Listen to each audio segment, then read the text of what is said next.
In this EcoWest.org presentation, we illustrate how Western states compare in their greenhouse gas emissions.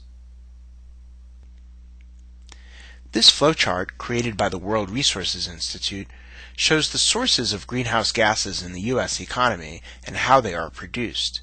Nearly one-third comes from providing electricity and heat to buildings, and more than a quarter is from transportation, mostly driving. Nationally, 3/4 of GHG emissions come from three sectors: electricity generation, transportation, and industrial operations.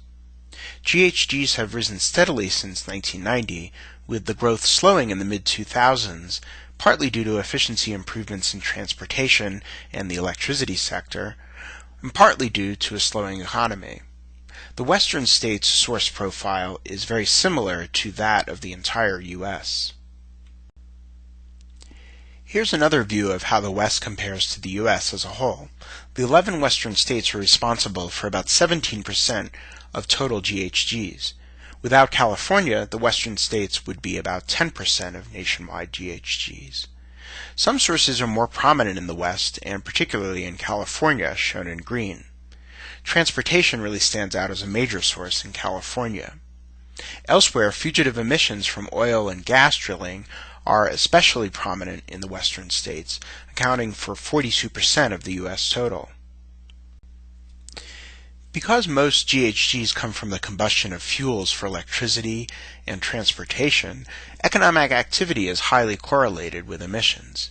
Not surprisingly, California is the largest source of GHGs in the West.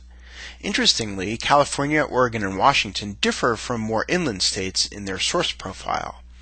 Transportation makes up roughly half of all GHGs, whereas for inland areas like Wyoming, Arizona, and Utah, electricity generation is the predominant source. California, while making many efficiency improvements to its electrical grid, is also the largest importer of electricity from out of state. 30% of California's power comes from its northwest and southwest neighbors. Wyoming and Colorado, on the other hand, export power.